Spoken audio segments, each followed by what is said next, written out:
சங்கமம். மலை நிலங்களில் விழும் மழை துளிகள் திரண்டு உருண்டோடி ஓடையாய் மாறி அலைகடலில் கலந்துய்ய சில பல நதிகளில் இணைந்து மகா நதியாய் ஒருமித்து சங்கமிப்பது போல் நிலவுலகில் மனித துளிகளாய் எழுச்சி பெற்று வளமாக வாழ்வதெனில் நிலை கடலாம் இறையுணர்வில் தொய்வதற்கு அறநெறியாம் வேதாத்திரிய மகாநதியில் சங்கமிப்போம். வாழ்க வையகம், வாழ்க வையகம், வாழ்க வளமுடன். குரு வாழ்க, குருவே துணை. சிந்தனையை உடல் நலத்தை சீரமைத்து உய்வித்த குருவே வாழ்க. வாழ்க குருவுகள், வாழ்க வேதாத்திரியம். கனடா மனவளக்கலை மன்ற தவமைய தலைவர் துணை பேராசிரியர் டாக்டர் சிவா சிவசங்கரம் ஐயா அவர்களே, அறங்காவலர்களே, ஏனைய பேராசிரியர்களே, துணை பேராசிரியர்களே, அருள்நிதியர்களே, இருபால் மெய்யன்பர்களே, உங்கள் அனைவருக்கும் என்னுடைய பணிவான வணக்கங்கள், வாழ்த்துக்கள். வாழ்க வளமுடன். மனமென்னும் புதினம் 3வது பாகம். முதல் 2 பாகத்திலே நாங்கள் இந்த இது உங்களுக்கு நன்றாக விளங்கக்கூடிய முறையில் இந்த பவர் பாயிண்டை அமைத்திருக்கின்றேன். நீங்கள் பவர் பாயிண்ட்ல வாசித்து நீங்கள் நல்லா விளங்கிக் கொள்ளக்கூடியதாக இருக்கும். நீங்கள் இனி இந்த புத்தகத்திலும் இந்த இதை பற்றிய விளக்கங்களை நீங்கள் பெற்றுக்கொள்ளலாம். அந்த வகையில கடந்த 2 சிந்தனை உரைகளிலும் மனதின் புறப்படம், மனதின் வாழ்வின் மனம், மனித வாழ்வின் விளைநில மனம், மனதை இதமாக நடத்தக்கூடிய ஆற்றப்பட்டவன் தான் மனிதன். அந்த மனதில் இருந்துதான் எண்ணம், சொல், செயல் என்ற 3 தொழில்களும் பிறக்கின்றன. இந்த மனித உடலின் அமைப்பு பஞ்சபூதங்கள். வான்காந்தம் என்றது விண்துகள்கள் சுத்த ஒளியுடன் உராய்வதால் ஏற்படுகின்ற விரிவலைகள் அல்லது நிழல் விண்கள், அதான் வான்காந்தம். அதே மாதிரியான செயல்பாட்டினால உயிரினங்கள உயிர்த்துகள்கள்ல இருந்து சுத்த ஒளியுடன் உராய்வு ஏற்படுத்தி வெளியேறுகிற அலைதான் விரிவலைதான் சீவகாந்தம். சீவனுக்குள்ள உருவாகிற காந்தம் சீவகாந்தம். அப்போ இறைவழி சுழகிறத்துகளிலிருந்து விண் வருது, விண் விரிவலை ஆகுது, வான்காந்தம் ஆகுது, சீவகாந்தம் ஆகுதுன்னு பார்த்தோம். இனி அடுத்ததாக இந்த உயிர்த்துகள்கள் சீவகாந்தம் இந்த பிரபஞ்சம் முழுவதும் பரவலாக இருக்கிறது. அந்த சீவகாந்தம் தன்மாற்றம் அடைந்து பஞ்சதன் மாத்திரைகளாக ஐம்புலன்கள் வழியாக ஐயுணர்வாகவும், அது தோல், நாக்கு, மூக்கு, கண் வழியாக ஐயுணர்வாக வெளியேறுகின்றது என்று நாங்கள் பார்த்தோம்.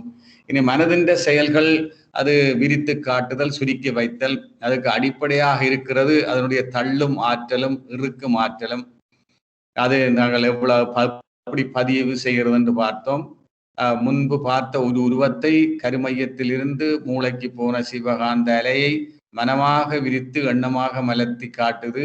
சிவகாந்த அலை தொகுப்புத்தான் காந்த உடல், த மேக்னெட்டிக் பாடி, காரண உடல் அல்லது பிரணவ சரீரம் என்று நாங்கள் வழங்கி கொண்டோம்.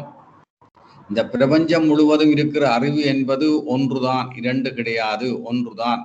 அவ காந்தத்தின் மூலமாக விரிந்தும் சுருங்கியும் இயங்குகின்ற தன்மையால இந்த புலன்கள் மூலம் உணர்ந்தவற்றையும் எண்ணத்தையும் அலைநிலையில சுருக்கி கொள்ளுகிறது. இந்த கருமையத்துல ஒடுங்கும் தன்மையால கருமையத்துல ஒடுக்கி வைக்கிறது, விரித்து காட்டுகிற தன்மையால கருமையத்தில இருந்து சிவகாந்த அலை மூலம் மூளையிலிருந்து எண்ணங்களாக மலர்த்துகின்றது. இனி மனத்தினுடைய செயல் ஒரு தொடர் நிகழ்ச்சி என உயிர்த்துகள்ல இருந்து காந்தம் வந்து கொண்டே இருக்கும்.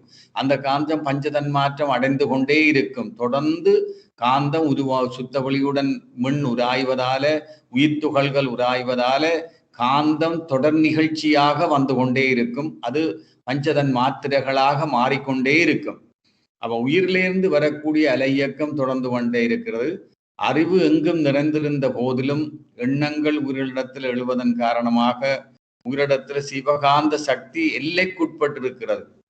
அதனாலதான் இந்த அறிவை எண்ணமாக எண்ணக்கூடிய ஒரு தனி இயக்கம் சீவனுக்கு இருக்கின்றது. இந்த மனம்ன்றது ஒரு நிரந்தரமானது அல்ல, அது அலையாக பிறந்து ஓடிக்கொண்டே இருக்கும்.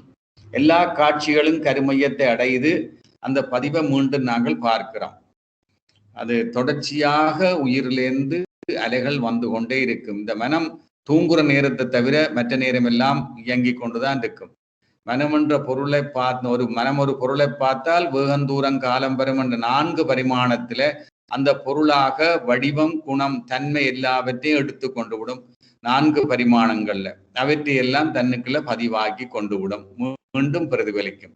ஒரு சீவன் என்று எடுத்தால் அந்த சீவனுக்குள்ள இந்த 8 இயக்கங்கள் இருக்க வேண்டும். அந்த சிறப்பு இயக்கங்கள் இருந்தால் தான் சீவன். அது இல்லாவிட்டால் சீவன் இல்லை. உடல், உயிர், சீவகாந்தம், கருமையம், மூளை, உள்ளம், மனம், புலனெட்டின் இணைப்பின் இயக்கம் சீவன். கடல், நிலம், ஆகாசம் மூன்றிலும் வாழும் உயிர்களுக்கு கணக்கெடுத்த 8 இல்லை என்றால் விடல் வேண்டும் சீவன் என்ற பெயரை. பின் அதற்கு மறுபெயர் சரப்பொருள் என்றறுத்தல் நீதி. மடல் விரிந்த பூவனவே மலர்ந்த மதிகொண்டு மண்ணுலகில் வாழ்வோர் மயக்கமின்றி வாழ்க என்கின்றார் மகரிஷி. இனி மனத்தின் மேன்மை, மனம் அது மனம், சமுதாயம், இயற்கை, இந்த மூன்றும் ஒன்றோடொன்று இணைந்தது. இதுல சமுதாயத்தையும் இயற்கையை மாற்ற முடியாது, மனத்தை தான் நாங்கள் மாற்றக்கூடிய, தான் மாறக்கூடிய நிலை. சமுதாயமோ இயற்கையோ மாற முடியாது. அதற்கென்று ஒரு இயக்கங்கள், விளைவுகள், இயற்கை நியதி, இயற்கை விதி பயன் என்றொன்று இருக்கின்றது. அதற்கு ஏற்பத்தான் அது இயங்கிக் கொண்டிருக்கும். அதற்கு ஏற்ப மனதால நாங்கள் மாறிக்கொண்டிருக்கணும். தவிர இயற்கையோ சமுதாயமோ மாற மாட்டாது என்றெல்லாம் விளங்கி கொண்டிருக்கிறோம். அப்ப இந்த எண்ணம், சொல், செயல் என்ற முத்தொழிலுக்கும் இயக்க கழகமாக இருக்கிறது எங்களுடைய மனம்தான். இன்பதுன்ப அனுபவத்தை ஏற்று மகிழ்கிறதோ துவள்கிறதோ அது மனம்தான். எது செய்தாலும் மனம்தான். அப்ப மனம் எப்படி இருக்கிறதோ அப்படித்தான் மனதனுடைய தூய்மை இருக்கும், செயல்திறன் இருக்கும், வெற்றி, அமைதி எல்லாமே அமையும். அப்ப இறநிலையினுடைய ஒரு ஒரு ஒரு நுனை மனமாக இருந்தால் மறு முனை இறநிலை. ஒரு முனை இறநிலை, மறுமுனை மனம். உயிரெனும் சக்தி உணர்ச்சியில் மனமாய் ஒடுங்கி தன் மூலம் உணர்ந்திட பரமாம். அதை நாங்கள் நல்லாக விளங்கிக் கொள்ளும். இறைநிலைதான் மனமாக இயங்கிக் கொண்டிருக்கிறது, அறிவாக இயங்கிக் கொண்டிருக்கிறது என்று நல்லா நாங்கள் விளங்கிக் கொள்ள வேணும். மனம் ஒரு மறைபொருளாக இருக்கிறது என்றது காந்த ஆற்றல், மதிப்புக்குரிய ஆற்றல். இப்படியெல்லாம் நாங்கள் பார்த்தோம். அப்படியான மனத்தை அறிய வேணுமாயிருந்தால் அதுக்கு அகத்தவ பயிற்சி மூலம்தான் நாங்கள் அறிய முடியும். அதற்கு ஒரு குரு தேவை.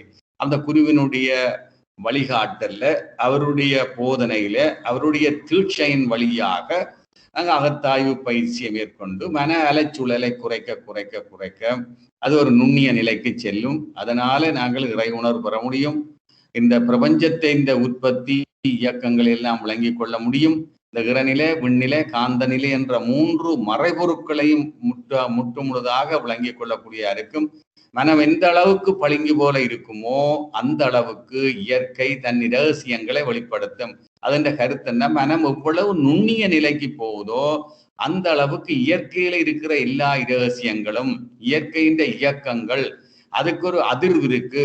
அந்த அதிர்வுக்கு கீழாக நமது மனதினுடைய அதிர்வு செல்லுமா இருந்தால் இந்த மனதினால அதற்கு மேலே இருக்கிற அத்தனை அதிர்வுகளையும் உணர்ந்து கொள்ள கூடியதா இருக்கும். அதுதான் இயற்கை ரகசியங்கள். அதை உள்ளுணர்வாக பெற்றுக்கொள்ள முடியும். அதற்கு ஒரே ஒரு வழி இந்த யோக பயிற்சி, தியான பயிற்சி, அகத்தவ பயிற்சி. அந்த பயிற்சியை செய்தால் மட்டும்தான் எங்களால உணர முடியும். இனி அடுத்ததாக இன்றைக்கு 3வது பாகமாக மனம் இயங்கு நிலைகள். இதை நாங்கள் விளங்கிக் கொள்வோம். இதை நாங்கள் உங்களுக்கு விளங்கக்கூடியதாக இதெல்லாம் எழுத்திலேயும் இருக்க, அதை தவிர நான் உங்களை விளங்கப்படுத்தி கொண்டு செல்வேன். மிக எளிமையாக அதை விளங்கப்படுத்தி கொண்டு செல்கிறேன். இப்போ நாங்கள் எங்களுடைய அறிவினுடைய நோக்கம் என்ன? இந்த அறிவு இறநிலையிலிருந்து அது பயணப்பட்டு பரிணாமத்துல பல தொடர்வா நிகழ்ச்சிகளாக மாறி இந்த மனிதன்ல அறிவாக இயங்கிக் கொண்டிருக்கின்றது. எப்படி இந்த தண்ணீர் அது மழையாக கடல்ல இந்த ஆவியாகி மழையாக பொழிந்து பிறகு அது திருப்பி கடலை நோக்கி சென்று கொண்டிருக்கின்றதோ அதே போல இந்த அறிவானது இறநிலையிலிருந்து அந்த அறிவு வந்து இப்படி இந்த பரிணாம தொடருக்குள்ளால வந்து இந்த மனிதன்ல வந்து இயங்கிக் கொண்டிருக்கின்றது. இந்த அறிவு திருப்பி தன்னுடைய மூலத்தை சென்றடைகிறது, ஒரு பயணம்.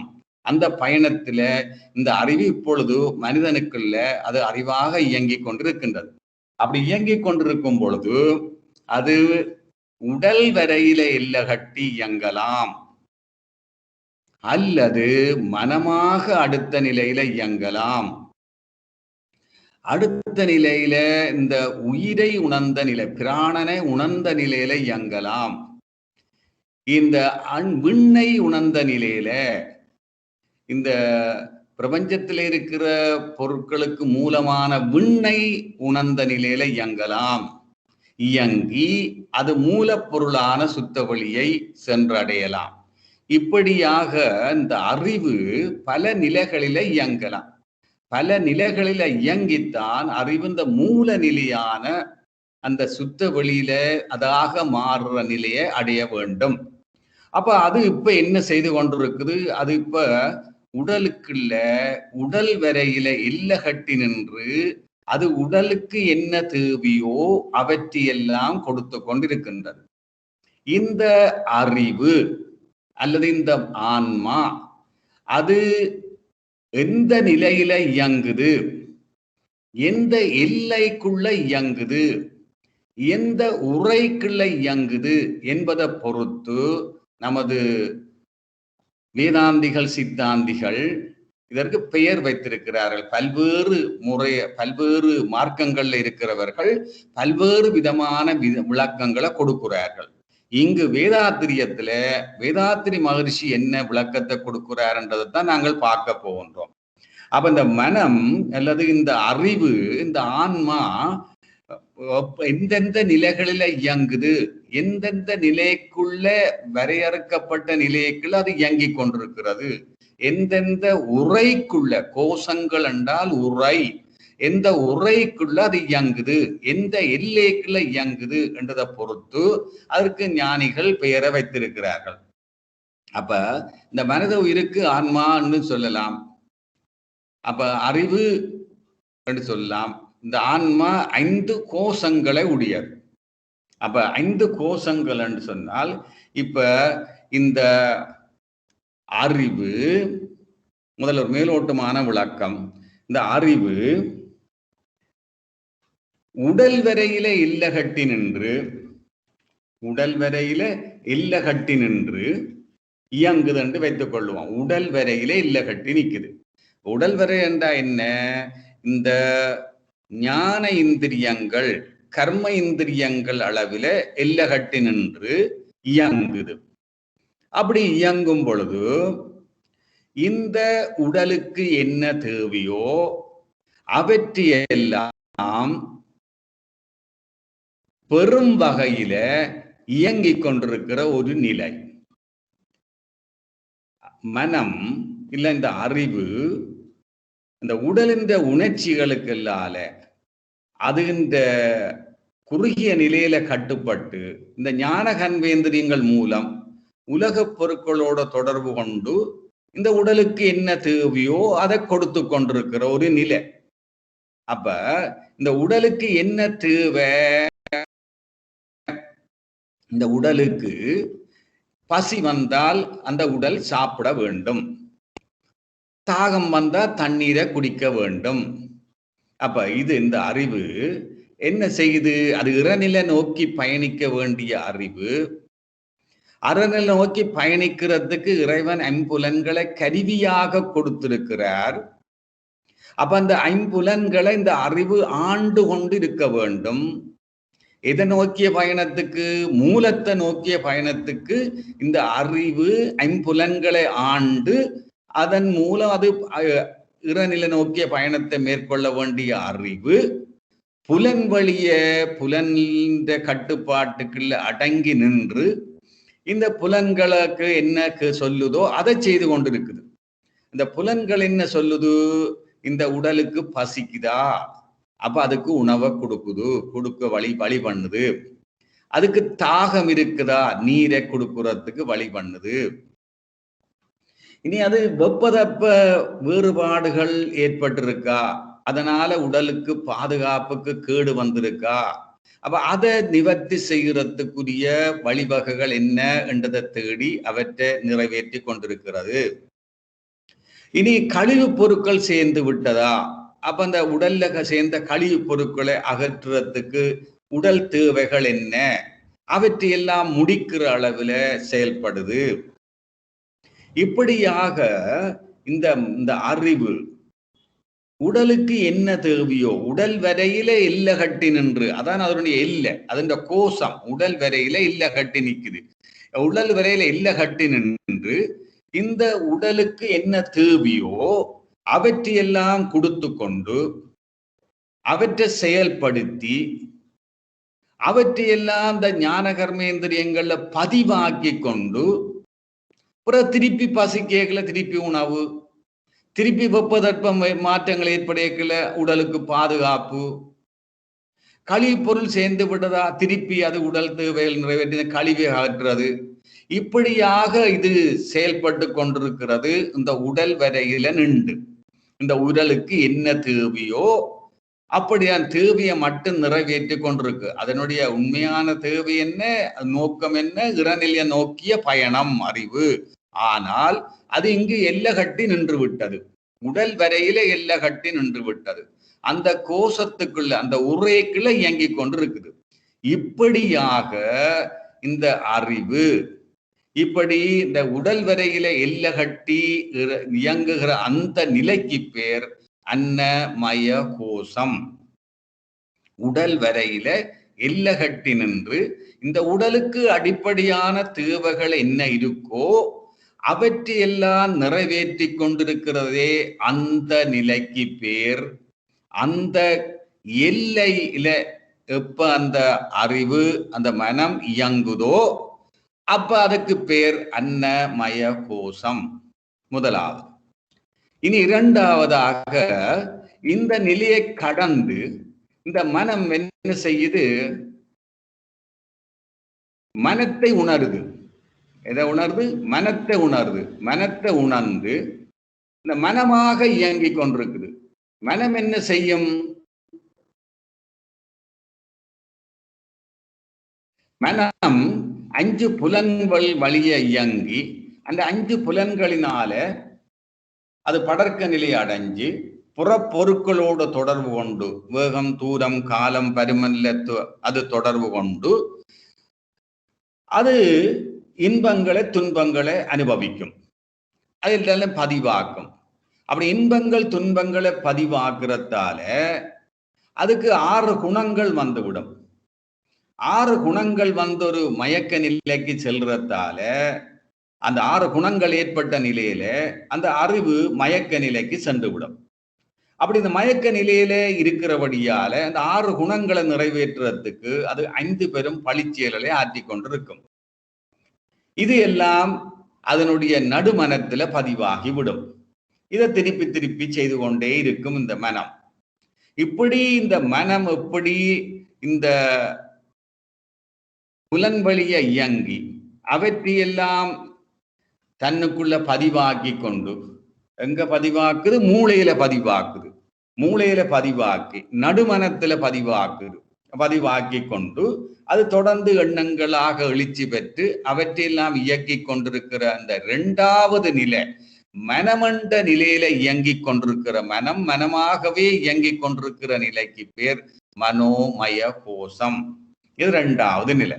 அப்ப முதலாவது நிலை அந்த அறிவு உடல் வரையிலே நிக்குது. உடலுக்கு என்ன தேவையோ அவற்றை இயக்கி கொண்டிருக்கின்றது, கொடுத்து கொண்டிருக்கின்றது. அது கிடைக்கும் வகையில செயல்பட்டு கொண்டிருக்கிற நிலை அன்னமய கோஷம். மனமாக இயங்கி அது நடுமனமாக மூளையிலிருந்து அது புலன்கள் மூலம் இயங்கி பெற்ற அதை புறப்பொருட்களோட சம்பந்தம் கொண்டு அவற்றை உணர்ந்து துய்த்து வேறுபடுத்தி அறிந்து அவற்றையெல்லாம் பதிவாக்கி எண்ணங்களாக எழுச்சி பெற வச்சு திருப்பியும் அதிலேயே இயங்கிக் கொண்டிருக்கிற அந்த நிலைக்கு பேர் மனோமய கோஷம். இது 2வது நிலைக்கு அறிவு போகுது. அப்ப முதல் நிலையில இருந்து 2வது நிலைக்கு போகுது. இப்ப மனோமய கோஷ நிலையில இயங்கினாலும் ஒரு நிலைக்கு மேல்படியாக அறிவு போய்விட்டது. ஆனால் அந்த உடலுக்கு பசிச்சால் அன்னமய கோஷத்துக்கு வர வேணும். அந்த உடலுக்கு வெப்பதற்ப சூழல் வேறுபாட்டுக்கு துன்பப்பட்டால் அன்னமய கோஷத்துக்கு வர வேண்டும். அது கழிவு பொருட்களை வெளியேற்ற வேண்டி இருந்தால் அன்னமய கோஷத்துக்கு வர வேண்டும். வந்து பிறகு திருப்பி மனோமய கோஷத்துக்கு போகும். இப்படி மனோமய கோஷத்துல இருந்த நிலையில இருந்து அது அடுத்த நிலைக்கு செல்லுது. என்ன நிலை? அந்த மனம் எங்க இருந்து உற்பத்தியானது? நாங்க படிச்சோம், உயிர்ல இருந்துதான் மனம் பிறப்பாகுது. உயிரெனும் சக்தி உணர்ச்சியில் மனமாய் ஒடுங்கி தன் மூலம் உணர்ந்திட பரமாம். அப்ப மனம் தின்ற மூலம் எங்க? உயிர்ல இருந்தான் மனம் உருவானது. இப்ப இந்த மனம் உயிரில ஒடுங்குது என்று வச்சுக்கொள்ளும். மனம் உயிரில ஒடுங்கினால் உயிர்ல ஒடுங்கின நிலையில அந்த உயிரை உணரும். அப்ப உயிரை உணர்ந்தால் அந்த உயிர் ஆராய்ச்சி பண்ணக்கூடிய நிலைக்கு வந்துவிடும். அந்த நிலைக்கு பேர் நுண் மான் நுழை புலன் அறிவு. அப்ப அறிவு ஆராய்ச்சி நிலைக்கு வந்துவிடும். அது மட்டும் இல்லாமல் இந்த அறிவு இந்த உயிரை, தன்னுடைய உயிரை உயிராக உணர்ந்து, அதே மாதிரி பிற சீவன்களுடைய உயிரையும் இதே மின்தான் உயிராக இருக்கின்றது என்று உணர்ற நிலைக்கு வந்துவிடும். அப்ப விரியுது, அறிவு விரியுது. உடல் வரையில நின்ற அறிவு மனமென்ற நிலைக்கு வந்து இப்ப உயிரென்ற நிலைக்கு வந்து விட்டது. உயிரென்ற நிலைக்கு வரும் பொழுது அது எல்லா உயிர்களையும் உணருது. எல்லா உயிர்களும் இந்த முதலாவது பஞ்சபூதமான விண்தான் உயிராக ஓடிக்கொண்டிருக்கின்றது என்ற நிலையில அதை உணரக்கூடிய நிலைக்கு இந்த அறிவு விரிந்து கொண்டு வருகிறது. இது மூன்றாவது நிலை, பிராணமய கோஷம். இந்த பிராணன உயிரை உணர்ந்த நிலை. எது உணருது? அறிவு உணருது. அறிவுதான் எங்கே உணர்றது. இப்ப மனம் இயங்கி இன்ப துன்பங்கள் வந்தாலும் அதை உணர்றது அறிவுதான். அறிவுதான் உணரும். மனம் செயல்பட்டாலும் வார விளைவுகளை, உடல்ல ஏற்படுற விளைவுகளோ எந்த விளைவையும் உணர்றது அறிவுதான். அறிவுதான் அந்த செயலை செய்ய வைக்கிறதும் உணர்றதும் அறிவுதான். அப்ப அது இப்ப உயிராக நிக்குது. உயிராக நின்று அது தன்னுடைய உயிரையும் உணர்ந்து, இந்த புற உயிர்களையும் உணர்ந்து, அந்த பிரபஞ்சத்தில் இருக்கக்கூடிய எல்லா உயிர்களும் இந்த முதலாவது பஞ்சபூதமான விண்தான் உயிராக ஓடிக்கொண்டிருக்கின்ற நிலையில விரிந்திருக்கிற நிலைக்கு பேர் பிராணமய கோஷம். இந்த நிலையில இருந்து இன்னும் பிராணமய பாருங்க, மனம் படர்க்க நிலையை ஒழித்து 5 புலன்கள் உள்நோக்கி திரும்பி விட்டது. படர்க்க நிலைய மனம் உள்நோக்கி திரும்புது. எப்படி? தியானம் செய்ய ஆக்னா சக்கரத்துல மனதை வைத்து தியானம் செய்யும் பொழுது மனம் ஒடுங்குது. 5 புலன்கள் உள்நோக்கி திரும்புது. 4 புலன்களும் திரும்ப ஒரு புலனாகிய அழுத்த உணர்வு மட்டும் இருக்கும். அது துரிய நிலைக்கு செல்லும் பொழுது உயிராற்றல்ல முற்று முழுதாக அது உயிராக ஒடுங்கிவிடும். அப்ப உயிராக தன்னை அறிந்து கொள்ளுது. அறிவு உடல் வரையில நின்று உடலாக அறிந்த அறிவு மனமென்ற நிலையில இருந்து மனமென்று நினைத்து கொண்ட நிலையில இருந்து இப்ப உயிராக அறிந்த நிலை. அப்ப உயிராக அறிந்த நிலையில எந்த எல்லைக்குள்ள அது இயங்குதோ அந்த நிலைக்கு பேர் பிராணமய கோஷம். இந்த நிலையில அது உடல் வரையில எல்லை கட்டி இருக்கும் பொழுது அதனுடைய மன அலைச்சுழல் பீட்டாவே 14 - 40 சுற்றுக்கள் செகண்டாக இருக்கும். அது மனோமய கோஷத்திலும் அதே மாதிரி 14 - 40 சுற்றுக்கள் செகண்ட் அல்பாவேல இயங்கும். இது இப்ப பிராணமய கோஷத்துக்கு வரும் பொழுது உயிரில ஒடுங்கி விட்டது. மனமாக இல்லை, முற்று முழுதாக உயிராக ஒடுங்கி. உயிரெனும் சக்தி உணர்ச்சியில் மனமாய் ஒடுங்கி தன் மூலம் உணர்ந்திட பரமாம். உயிர்ல ஒடுங்குது. உயிர்ல ஒடுங்கினால் உயிருக்கு மையத்துல என்ன இருக்கு? நான் உங்களுக்கு சொன்னால் அந்த இறைநிலை அறிவு உயிரின்ற மையத்திலையும் உயிர் மையமாக உயிரின்ற உட்பொருளாக இருக்குது. அந்த உயிரை உணருது, உயிரின்ற உட்பொருளை உணருது. அந்த நிலையில மன அலைச்சுழல் அல்பாவே 13 - 8 சுற்றுக்கள் செகண்டாக குறையுது. அவ 14 தொடக்கம் 40 சுற்றுக்கள் செகண்ட் என்று உடல் வரையில மனநிலையில இயங்கின அந்த மனம் அது உயிரில ஒடுங்கினதன் பிறகு அந்த உயிரை உணர்ந்த நிலையில அந்த நுண்மான் நுழை புலன் நிலையில நுண்மான் நுழை புலன் நிலை அந்த நிலையில அது மன அலைச்சுழல் 14 அல்பாவேவுக்கு 13 - 8 சுற்றுக்கள் செகண்ட் என்ற நிலைக்கு வந்துவிடும். இந்த நிலையில இந்த அறிவு ஆராய்ச்சி நிலையில இருக்கும். அறிவு விரிந்திருக்கிறது. எப்படி விரிந்திருக்கிறது? உயிர் வரையில விரியுது. தன்னுடைய உயிர் மட்டும் இல்லை, இந்த பிரபஞ்சத்துல இருக்கக்கூடிய, இந்த பூமியில இருக்கக்கூடிய எல்லா சீவன்கள உயிரும், எல்லா முதலாவது பஞ்சபூதமான தனித்த விண்கள் தான் உயிராக இருக்கிறது, விண் தான் உயிராக இருக்கிறது என்ற நிலையில அது உணர்ந்து அந்த அறிவு விரிந்து நிக்குது. இப்ப இந்த விரிந்து நிக்கிற அந்த எல்லைக்கு பேர் தான் பிராணமய கோஷம். அன்னமய கோஷம், மனோமய கோஷம், மூன்றாவது நிலை பிராணமய கோஷம். நான் மெல்ல மெல்லமா சொல்லிக்கொண்டு தரேன், நீங்களும் வாசித்து விளங்கிக் கொள்ளலாம். இதே அடுத்த நிலையில இப்படி இப்ப மனம் உடல் வரையில நின்றது, மனம் என்ற நிலைக்கு வந்தது, புற உயிர் என்ற நிலைக்கு வந்தது, உயிரை உணர்ந்தது, எல்லா உயிர்கள் என்ற அளவு நிலையில விரிந்து நின்றது. இப்ப விரிந்து நின்று அது அடுத்த நிலைக்கு சொல்லுது. என்ன? இந்த இந்த உடலின் மூலம் என்ன? இந்த உடலுக்கும் உயிருக்கும் என்ன தொடர்பு? இந்த உடலுக்கும் பேரியக்க மண்டலத்துக்கும் என்ன தொடர்பு? இந்த பேரியக்க மண்டலம், இந்த கோள்கள், நட்சத்திரங்கள், இவற்றுக்கெல்லாம் என்ன தொடர்பு? இந்த கோள்கள், நட்சத்திரங்கள் எல்லாம் ஒரு ஒழுங்கமைப்பாக, சீராக, ஒரு இயக்க ஒழுங்காக அது இயங்கிக் கொண்டிருக்கிறதே, அது எப்படி? இப்படியெல்லாம் ஆராயுது, அது ஆராய்ச்சி பண்ணுது. எப்படி ஆராய்ச்சி பண்ணுது? இந்த உடலுக்கும் உயிருக்கும் என்ன தொடர்பு? இந்த உடல் என்பது என்ன? உயிர் என்பது என்ன? இந்த எது உயிராக ஓடிக்கொண்டிருக்கிறது? இந்த உயிர் என்ன வேலையை செய்யுது? இந்த உயிர் புறப்பாக்குற காந்தம் என்ன செய்யுது? அப்ப அது என்ன தொடர்பு? இனி இந்த உடலுக்கு இந்த பேரியக்க மண்டலத்துக்கும் என்ன தொடர்பு? இந்த உடல் என்றதும் இந்த விண்களின் தொகுப்பு தான், பஞ்சபூதங்களின் கூட்டு. அந்த பஞ்சபூதம் என்றது விண்ணினுடைய சேர்க்கை, வேறுபட்ட விண்ணினுடைய சேர்க்கை.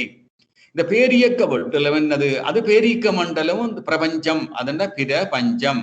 இந்த பஞ்சம் 5, பிற வேறு வேறு, அந்த 5 பஞ்சபூதங்களும் வேறு வேறாக அது இருக்கின்றது இந்த பேரியக்க மண்டலத்துல. அதுக்கு மூலம் என்ன? இந்த பஞ்சபூதத்துக்கு மூலம் என்ன? இந்த பேரியக்க மண்டலத்தில் இருக்க கோள்கள், நட்சத்திரத்துக்கு எப்படி வந்தது? பஞ்சபூதங்கள். இந்த பஞ்சபூதத்துக்கு மூலம் என்ன? இந்த விண். அந்த விண் அது எப்படி இந்த விண் இதுக்குள்ள அமைஞ்சிருக்கு? இந்த கோள்கள், நட்சத்திரத்துல எப்படி அமைஞ்சிருக்கு? பூமியில எப்படி அமைஞ்சிருக்கு? சூரியன்ல எப்படி கோள்கள்ல எப்படி அமைஞ்சிருக்கிறது? இப்படி எல்லாம் ஆராய்ந்து அந்த விண் என்ற நிலைக்கு செல்லுது. எந்த நிலைக்கு செல்லு? இப்ப உடல் வரையில இருந்தது, உடல் பஞ்சபூதம், அதுல இருந்து மனமண்ட நிலைக்கு வந்துடுது அறிவு. அந்த மனமண்ட நிலையிலிருந்து உயிரண்ட நிலைக்கு வருது, அந்த எல்லைக்கு. அந்த எல்லையில இருந்து இந்த மூலமான எல்லா தோற்றங்களுக்கும் அடிப்படையான அலகு விண், ஆற்றல் விண். அந்த விண் என்ற நிலையில அது இயங்குற அந்த அது 6000 நிலைக்கு செல்லுது. விண் என்றது எது? இது இந்த பேரியக்க மண்டலத்தின் மூலம் என்ன? இதனுடைய சேர்க்கை, இந்த விண்ணின் சேர்க்கை எப்படி சேர்ந்திருக்கிறது? இப்படியெல்லாம் விண்ணண்ட நிலைக்கு சென்று 6000 நிலைக்கு அறிவி செல்லும் பொழுது அது இந்த பேர் விஞ்ஞானமய கோஷம். விஞ்ஞானமய கோஷம், விஞ்ஞானமய கோஷம். விண்ணையும் விண்ணிலிருந்து தோற்றம் பெற்ற அத்தனையையும் ஆராயக்கூடிய நிலைக்கு செல்லுது. அப்ப பிரபஞ்சத்தில் இந்த மூலத்திலிருந்து, சுத்த வெளியில இருந்து இறைத்துகள் இறைத்துகள்ல இருந்து செயற்கையான தொகுப்பான விண்ணாகி, அந்த விண் தான் இந்த சடப்பொருட்களையும் ஜீவன்களையும் தோற்றத்துக்கு காரணமாக, மூலமாக இருந்தது. அந்த விண்ணை உணர்ந்த நிலை, இந்த விண்ணண்ட நிலையில உணர்ந்த விண்ணை உணர்ந்து, இந்த விண் தான் எல்லா இந்த பேரியக்க மண்டலத்தில் இருக்கக்கூடிய அத்தனை கோள்கள், நட்சத்திரங்கள், இந்த எரிகற்கள் அத்தனைக்கும், வாழ் நட்சத்திரங்கள், இந்த பூமியில இருக்கக்கூடிய சீவராசிகள், ஓரறிவுள்ள சீவன், 2 அறிவு, 3 அறிவு, 4 அறிவு, 5 அறிவுள்ள மனிதன் அத்தனைக்கும் மூலமான கூறு என்ன? விண் என்ற நிலையில அது விரிந்து நின்று அது பாக்குது. வேறங்கோ அந்த எல்லை வகுத்திருக்கு, வேறங்கோ அந்த எல்லை, இந்த கோள்கள் எல்லாம் எப்படி இயங்குது? அப்படி இந்த சூரியனா இருக்கட்டும், சூரியனோட சேர்ந்த இந்த மற்ற கோள்களா இருக்கட்டும், மற்ற இந்த பால்வழி அண்டத்துல இருக்கிற அந்த அமைப்பு நட்சத்திரங்களா இருக்கட்டும், இந்த பிரபஞ்சத்துல இருக்கிற அண்டங்களா இருக்கட்டும், இதெல்லாம் எப்படி இயங்குது, அது என்ன அப்படி ஒரு ஒழுங்கமைப்புல இயங்கி கொண்டிருக்கின்றதே, அதனுடைய தோற்றம் என்ன, இயக்கம் என்ன, விளைவுகள் என்ன, அதனுடைய நீதி என்ன, அதனுடைய விதி என்ன, விதி பயன் என்ன, இப்படி எல்லாம் ஆராய்ந்து கொண்டிருக்கக்கூடிய ஒரு நிலைக்கு விரிந்து நிற்குது அறிவு. அறிஞ்சு கொண்டு போகுது. அப்ப முதல்ல அன்னமய கோஷத்துல உடலை பற்றி அறிந்து கொண்டிருந்த அந்த அறிவு, உடல் வரையில எல்லை கட்டி நின்ற அந்த அறிவு, அது மனமாக நின்று நின்ற அறிவு, பிறகு அது உயிராக பிராணனாக நின்ற அறிவு இப்ப மின்னண்ட நிலைக்கு சென்று அந்த மின்னண்ட எல்லைக்குள்ள நின்று இயங்கிக் கொண்டு இருக்குது அந்த அறிவு. அவ்வளவு விரிந்து விட்டது, மூலத்தை நோக்கி போய்விட்டது. இப்படி அறிகிற நிலைக்கு, அந்த எல்லைக்கு, அந்த அந்த உரைக்கு பேர் விஞ்ஞானமய கோஷம். விஞ்ஞானமய கோஷம் என்ற விஞ்ஞானமய கோஷம். இவற்றை எல்லாம் உணர்ந்து நிற்கிற நிலை. என்னத்தை உணர்ந்து நிக்குது? இந்த உடலை பற்றி அறிந்து நிக்குது, இந்த உயிரை பற்றி அறிஞ்சிருக்கு, உடலுக்கும் உயிருக்கும் என்ன தொடர்பண்டு அறிஞ்சிருக்கு, இந்த உடலுக்கும் பேரியக்க மண்டலத்துக்கும் என்ன தொடர்பண்டு அறிந்து கொண்டிருக்கின்றது. இந்த பேரியக்க மண்டலத்தில் இருக்கக்கூடிய இந்த கோள்கள், நட்சத்திரங்கள், இவற்றுக்கெல்லாம் இந்த மூலமான விண்தானே அந்த விண்ணை அறிந்து கொண்டிருக்கின்றது. இந்த கோள்கள், நட்சத்திரங்கள் எல்லாம் ஒரு குறிப்பிட்ட தெய்வீக ஒழுங்கமைப்புப்படி இயங்கிக் கொண்டிருக்கிறதே, அது எப்படி இயங்கிக் கொண்டிருக்கின்றது, இதுக்கெல்லாம் என்ன மூல காரணம் என்று அறிந்து கொண்டிருக்கின்ற ஒரு நிலைக்கு பேர் விண் ஞானமய கோஷம். இதுக்கு பேர் விண் ஞானமய கோஷம். ஆறுதலாக விளங்கி கொண்டு வாருங்கள், மெல்ல மெல்லமாக சொல்லிக் கொண்டு போறேன். இப்படி எல்லாம் விளங்கி கொண்டு அப்ப உடல் வரையில நின்று அன்னமய கோஷம், மனம் வரையில நின்று அது மனோமய கோஷம், அந்த பிராணன் என்ற உயிர் நிலையில நின்று பிராணமய கோஷம், இந்த விண் என்ற நிலைக்கு சென்று விஞ்ஞானமய கோஷமாக இயங்கி கொண்டிருந்த நிலை இனி மூலத்துக்குள்ள போகுது. இந்த அறிவு மூலத்தோட இணைய போகுது. அப்ப இந்த பிரபஞ்சத்துக்கு எல்லாம் மூலமான இந்த விண், அந்த விண்ணின் உண்மை நிலை என்ன? அது விண் இயக்கத்துல இருக்குதே, அது தற்சுழற்சியில இருக்குதே, அந்த தற்சுழற்சி நிலையில இருக்கிற அந்த விண்ணின் உண்மை நிலை என்ன? அந்த சுழற்சி, அந்த விண் என்னது, என்ன விண்ணினுடைய தொகுப்பு எப்படி? அது இறைத்துகளின் தொகுப்பு. அந்த விண் இயக்க நிலையில இருக்குதே, அது குறிப்பிட்ட ஒழுங்கமைப்புப்படி இயங்கி கொண்டிருக்கின்றதே, அந்த இயக்கத்தை நிறுத்திவிட்டால் என்ன நடக்கும்? விண்ணினுடைய இயக்கத்தை நிறுத்திவிட்டால் அது மூலமாக மாறிவிடும். அப்ப அந்த மூலம்தான் விண்ணாக நிலையான மூலம், இயக்க நிலையான விண்ணாக வந்துள்ளது என்றதை அது உணருது. என்னது? விண் இயக்க நிலையில இருக்கு, உருவத்தை கழித்தால் அரூபம் மீதி, ஒலி கழித்தால் இருப்பு அங்கே மௌனம், பெருகி வந்த வெளிச்சத்தை கழித்தால் இருளன்றோ மிச்சமாகும், பொருளோடு அசைவாகும் இயக்கத்தை நீக்க பூரணமன்றோ மிகுதிபடும், அரூப இருவா இயங்கும் அறிவை நீக்க ஆதி என்னும் பிரமமன்றோ மீதி. ஒவ்வொண்டா கழிச்சு பார்க்குது. உருவத்தை கழித்தால் அரூபம் மீதி, ஒலி கழித்தால் இருப்பு அங்கே மௌனம், பெருகி வந்த வெளிச்சத்தை கழித்தால் இருளன்றோ மிச்சமாகும், பொருளோடு அசைவாகும் இயக்கத்தை நீக்க. இது பொருள். அது இந்த இயக்கத்தை நீக்கி விட்டோடனே, விண்ணின் இயக்கத்தை அலை சுழலை நிறுத்தி விட்டோடனே அது மூலமாகுது என்று கண்டுபிடிக்குது. ஏன்? அந்த விண் சுழற்சியில இருக்கு, டைனமிக்காக இருக்கு. அந்த டைனமிக் அது அலையாக இருக்குது, இது கடலாக இருக்குது, கடல் நிலையாக இருக்குது. அந்த கடல் இயக்கத்துக்கு வந்தால் அலை, அந்த அலையை நிறுத்தினால் கடல், கடல் இயக்கத்துக்கு வந்தால் அலை, அலையை நிறுத்தினால் கடல். இந்த பிரபஞ்சத்துக்கு மூலமான அந்த சுத்த வழி அது இருப்பு நிலையாக இருக்குது, ஸ்டாட்டிக்காக இருக்குது. அது இயக்கத்துக்கு வந்தால் டைனமிக், இயக்க நிலை. அந்த இயக்கத்தை நாங்கள் நிறுத்திவிட்டால் இந்த பிரபஞ்சத்துக்கு மூலமான விண்ணின்ற இயக்கத்தை நிறுத்திவிட்டால் அது உண்ம நிலைக்கு சென்றுவிடும். அந்த உண்ம நிலையான சுத்த வழி, அதுதான் தெய்வ நிலை. அந்த தெய்வ நிலைக்கு சென்றுவிடும். இவற்றையெல்லாம் எப்படி தெளிய முடியும்? தவத்தினால தெளிந்தால், அப்ப தவத்தில் நாங்கள் தவம் செய்யும் பொழுது புறமனத்தில இருந்து நடுமனத்துக்கு போறோம், நடுமனத்தில இருந்து அடிமனத்துக்கு போறோம். அப்ப அந்த அடிமனத்திலே எல்லாமே பதிவாக இருக்கிறது. எப்படி வித்தில மரம் ஒடுங்கி இருக்கிறதோ அத மாதிரி இந்த அடிமனத்தில, இந்த கருமையத்தில எல்லாமே பதிவாக இருக்குது. அது பிறகு விரிந்து இந்த பிரபஞ்சம் முழுக்க பார்க்குது. அது சுத்த வெளிக்கு போகுது. அந்த சுத்த வெளியில அங்கு இயக்கமற்ற பகுதியாக இருக்குது. அங்க மோதுவதற்கு ஒன்றும் இல்லை. அப்ப அந்த மனம் மோத இடம் இல்லை. அது அதுவாக கலந்து நிற்குது. இந்த அறிவு அந்த அறிவோடு கலந்து விடுகிறது. அந்த அறிவை உணர்ந்து கொள்ளுகிறது. அந்த அறிவோடு இணைந்து கொள்கிறது. தான் அதுவாக மாறிவிடுகிறது. அப்ப தான் அதுவாக மாறிவிட்டால் இந்த இறைநிலைதான் நானாக இருக்கிறேன் என்று உணர்ந்து கொள்ளுது. அந்த நானாக இருக்கிற அந்த இறைநிலைதான் அனைத்தையும் இயக்கிக் கொண்டிருக்கிற என்ற நிறைவு நிலையை பெறுகின்றது, நிறை நிலையை அடைகின்றது. அப்படி நிறைநிலையை அடைந்த பிறகு அதுக்கு ஒரு பெரிய ஆனந்தம். என்ன ஆனந்தம்? இந்த நான் யார்? நான் அந்த இறைநிலைதான் நானாக இருக்கின்றது. அந்த இறைநிலைதான் எல்லாமாகவும் இருக்கின்றது என்று அறியும் பொழுது அதுக்கு ஒரு ஆனந்த நிலைக்கு செல்லுகின்றது.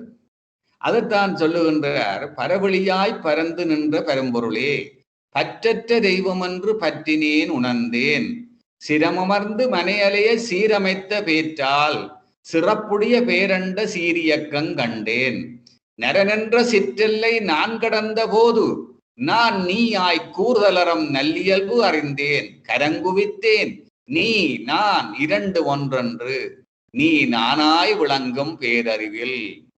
என்னது?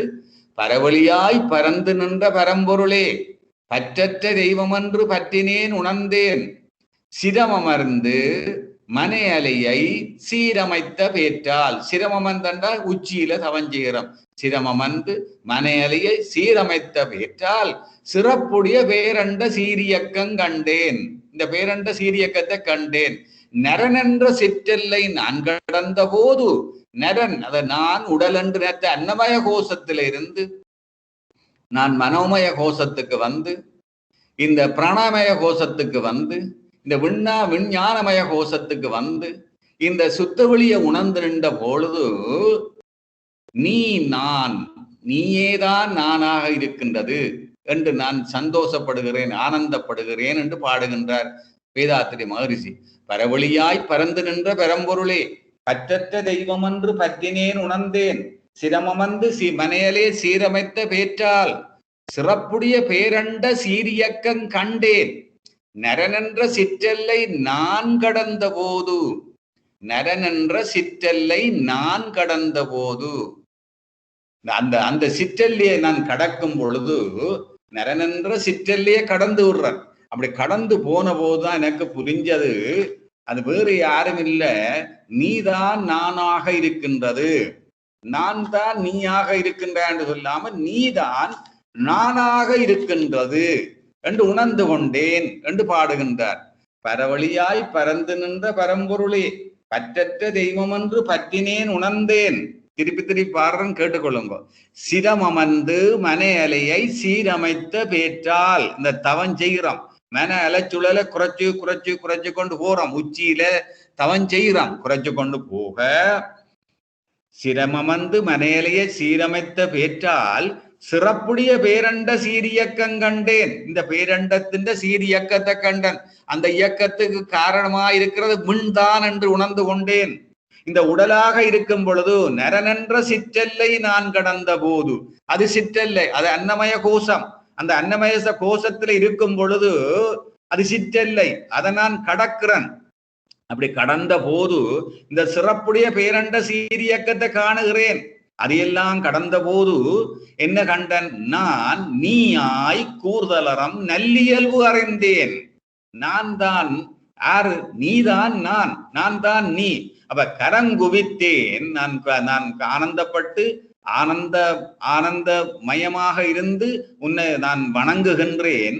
நீயே நான் இரண்டும் ஒன்று, நீ நான் இரண்டும் வேறல்ல, நீதான் நானாக இருக்கிறது, அது அந்த இறைவன் தான் நானாக இருக்கிறேன் என்று களங்கமின்றி நீ நானாய் விளங்கும் பேரறிவில் என்று பாடுகின்ற வேதாத்திரி மகரிஷி.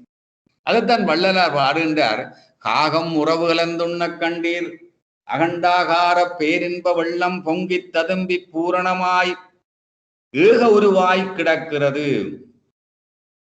ஐயோ இன்புற்றுடனாம் இனி எடுத்த இத்தேகம் கீழே விளமுன் புசிக்க வாரும் ஜெகத்தீரே கூப்பிடுறார். அவர் உணர்ந்து கொண்டார்.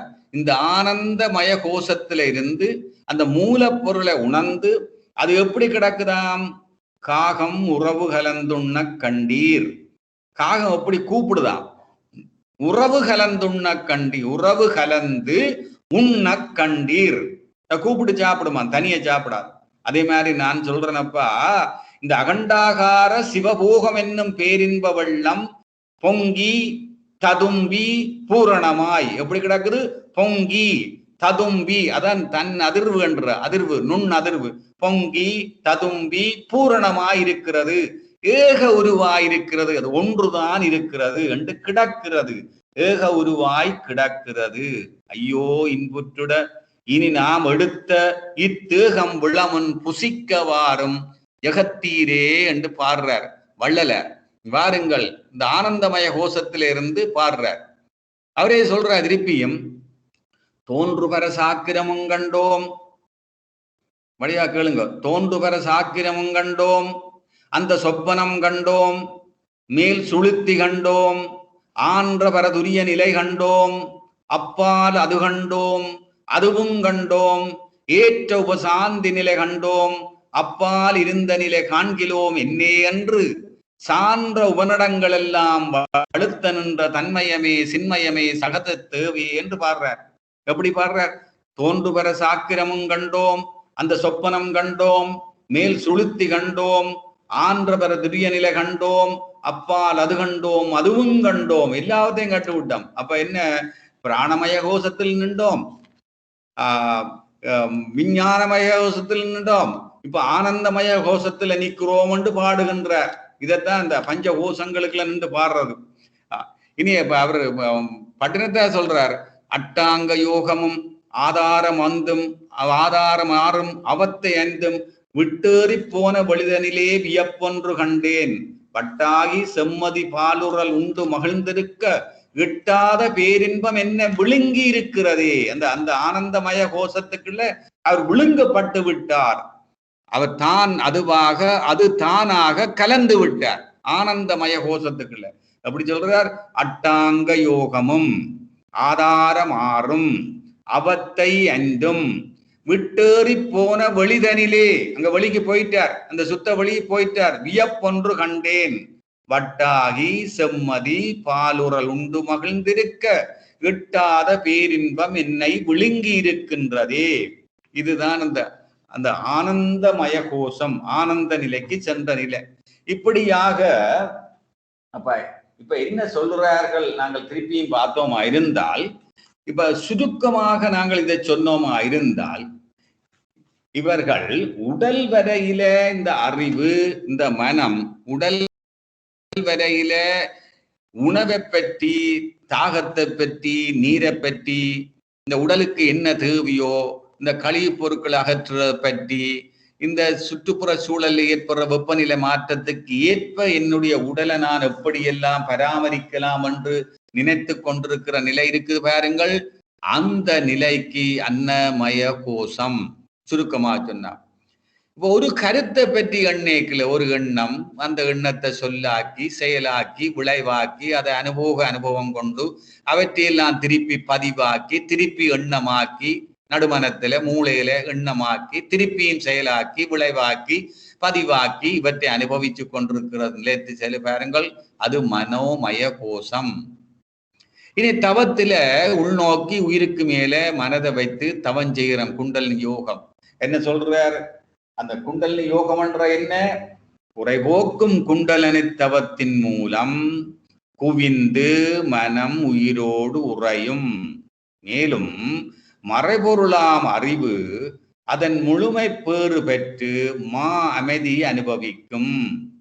நிலைக்களனாம் இறைவனது திருநிலையில் இணையும். அப்போ இன்ப துன்ப விருப்பு வெறுப்பு இவை கடந்து நிறைவு பெறும். தீய வினை அகலும். வாழ்வில் நிகழ்வதெல்லாம் பேரின்ப ஊற்றாய் மாறும். இதான் அந்த குண்டலினி யோகம். உயிரின் மீது மனதை வைத்து தவஞ்செய்கிற உயிரை உணர்ந்து கொள்றது, உயிருக்குள்ள உட்பொருளாக இருக்கிற அந்த அறிவை உணர்ந்து கொள்ற நிலை. அப்ப உயிருக்கு மேல மனதை வைத்து உயிரை உணரும் பொழுது அது பிராணமய கோஷம். அந்த எல்லையை தாண்டி உடலண்ட எல்லையை விட்டு மனமண்ட எல்லைக்கு, மனமண்ட எல்லையை தாண்டி இந்த உயிரண்ட எல்லை, அந்த உயிரண்ட எல்லையை தாண்டி விரிந்து இந்த பிரபஞ்சம் வரைக்கும் விரியுது. நாங்கள் தவத்துல செய்யக்களை இதைத்தான் செய்து கொண்டிருக்கிறோம். தவத்துல விரிகிறோம்.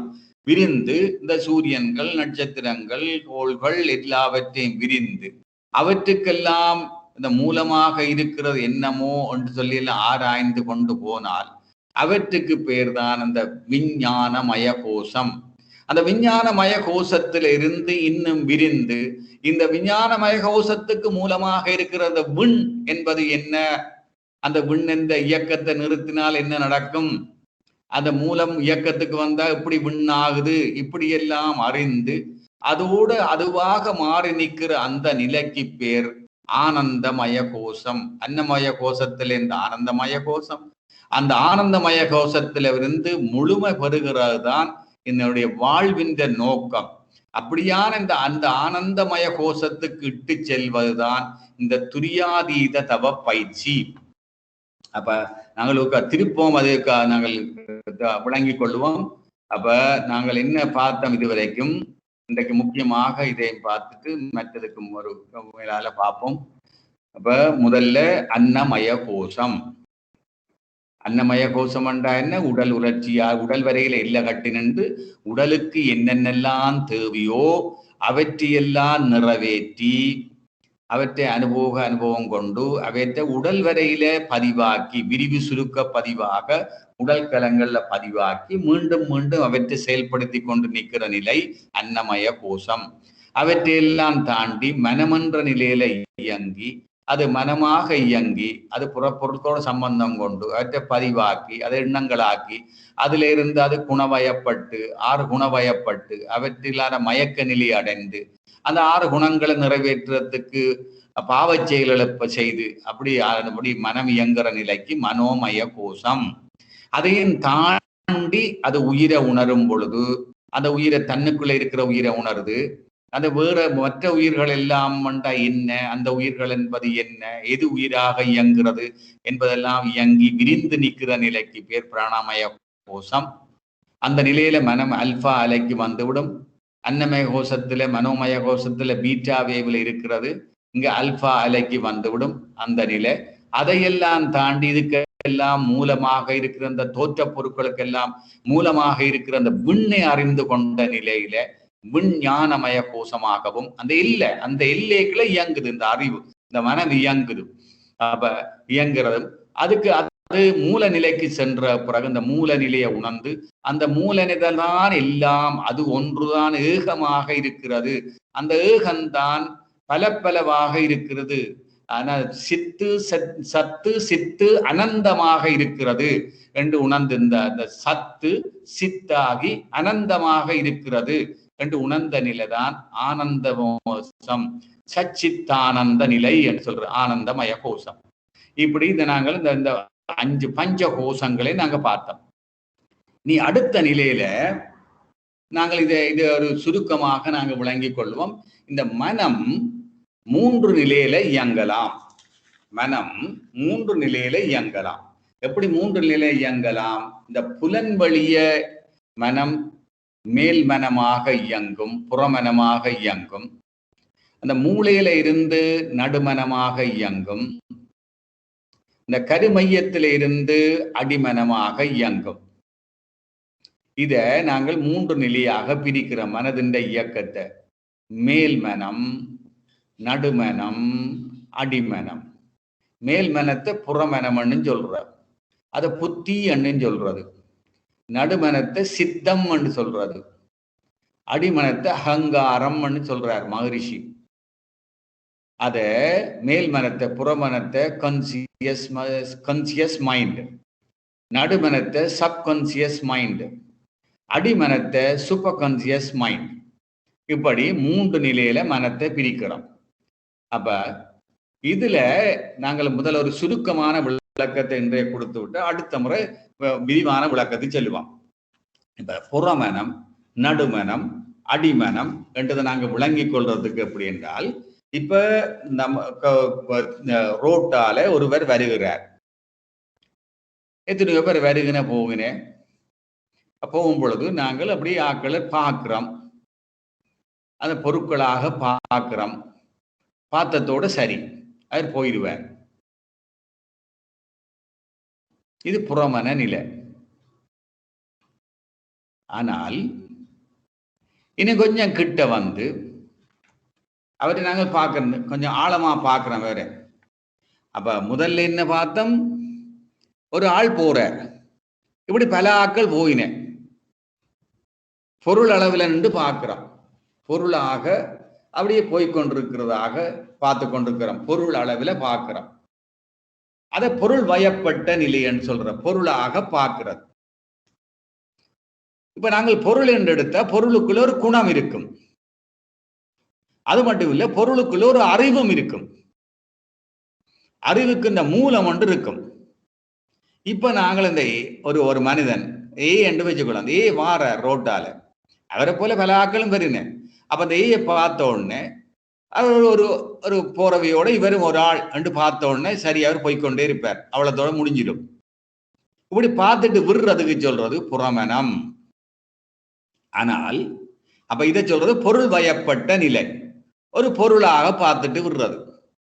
ஆனால் இப்ப இன்னும் கொஞ்சம் அவரை கிட்ட போய் அவர் கிட்ட வார, கிட்ட வந்த உடனே தான் எங்களுக்கு தெரியுது, ஓஹோ இந்த என்றவர் அவர் அல்ல, அவர் சும்மா ஒரு மனிதன் அல்ல, அவர் ஒரு மனவளக்கல பேராசிரியர். ஓஹோ, அப்ப மனவளக்கல பேராசிரியர். அவற்றை குணத்தை காணுறோம். ஓ, அவர் நல்லா படிப்பிப்பார், நல்ல குணங்கள் உடையவர், இப்படி எல்லாம் வருவார், இப்படி எல்லாம் படிப்பிப்பார், இப்படியான தன்மையை கொண்டவர், இந்த ஊரை கொண்டவர், இந்த இடத்தை கொண்டவர் என்றெல்லாம் அவற்றை குணத்தை 6000 பாருங்கோ. அந்த குணத்தை 6000 நிலை. அப்ப முதல்ல அவரை ஒரு ஆளாம் பார்த்துட்டோம், பொருளாகவும் பார்த்துட்டோம், அது புறமனம்.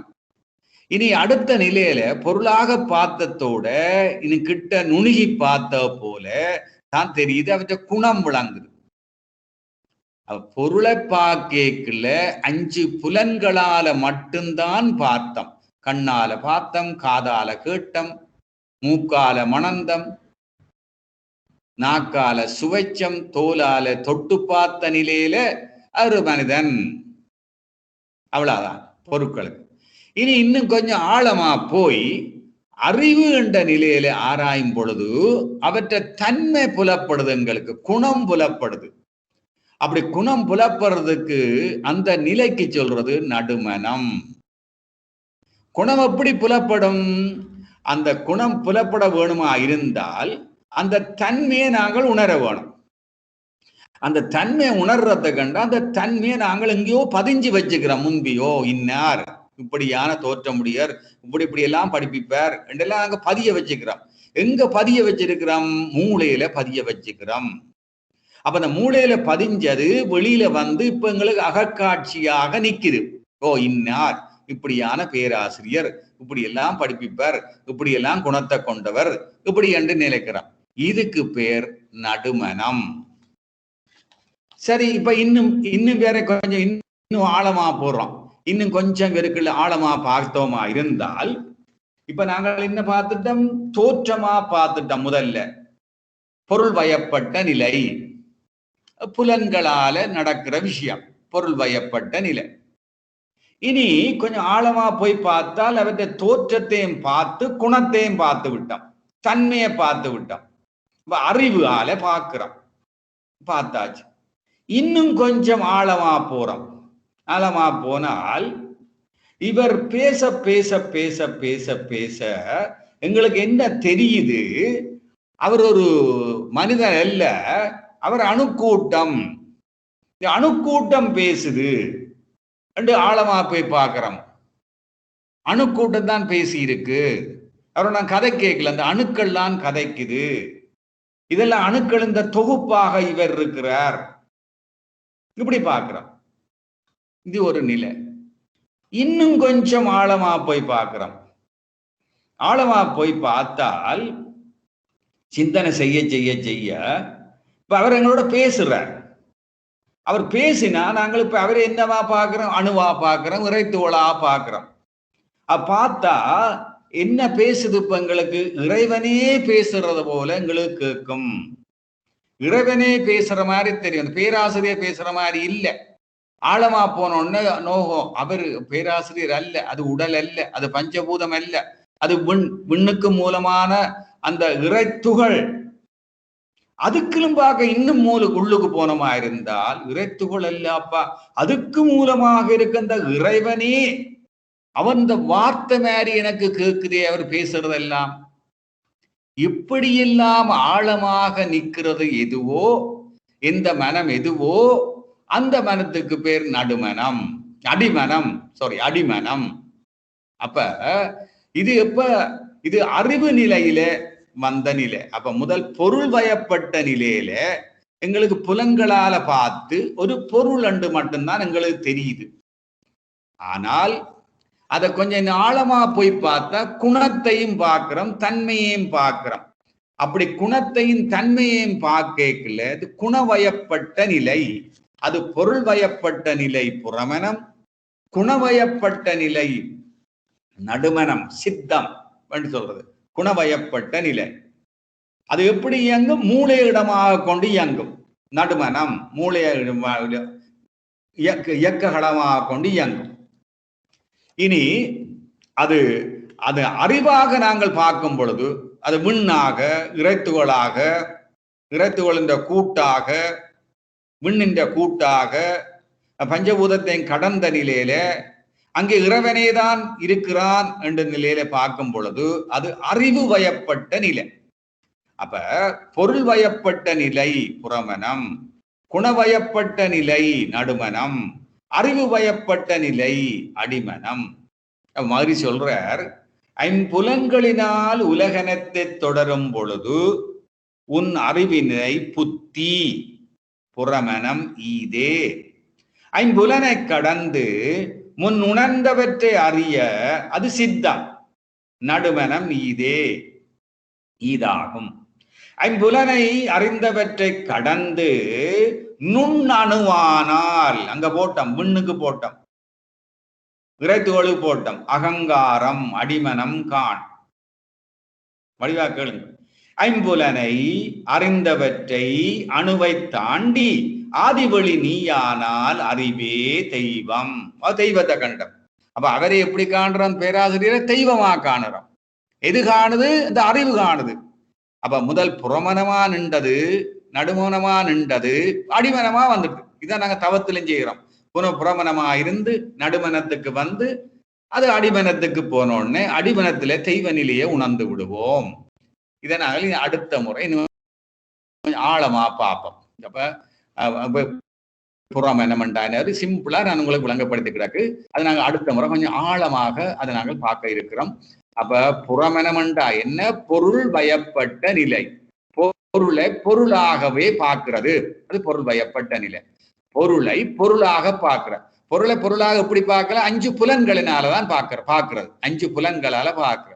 ஒரு மஞ்சளான ஒரு உருளான உருண்டையான பொருள் இருந்தா அதை தேசிக்காய் என்று பார்க்காமல் சுமார் உருளான பொருளா பார்க்கிறது. இனி கொஞ்சம் உள்ளுக்கு போய் பார்த்தால் அது இந்த தன்மை எங்களுக்கு புளிக்கிற தன்மை ஒழிக்கிடும். அது குணத்தை பார்க்கிறது. அப்ப பொருளாக பார்த்தால் 5 புலனால பார்த்தா அது ஒரு பொருள், சுமார் பொருள் வயப்பட்ட நிலை. ஆனா அதுக்குள்ள இன்னும் ஆழமா போய் பார்த்தால் அது தேசி புளி. ஏன்னா புளிக்கிற தன்மையை கண்டுவிட்டோம், தேசி புளி. சரி, இன்னும் கொஞ்சம் உள்ளுக்கு போய் பார்த்தால் அது தேசி புளி இல்லையப்பா, அது அணுக்களின் கூட்டம் என்று பார்க்கிறோம். இன்னும் கொஞ்சம் உள்ளு போய் பார்த்தா அது விண்ணினுடைய கூட்டம். இன்னும் கொஞ்சம் உள்ளு போய் பார்த்தா இறைத்துகள். அது அப்ப அது குணத்தை பார்த்தால் பொருளை பார்த்தால் புறமெனம், பொருளையும் குணத்தையும் பார்த்தால் நடுமனம், பொருளையும் குணத்தையும் அதனுடைய அறிவினுடைய இயக்கத்தையும் பார்த்தா இந்த அறிவுதான் அதுக்குள்ள இயக்கி கொண்டிருக்குது.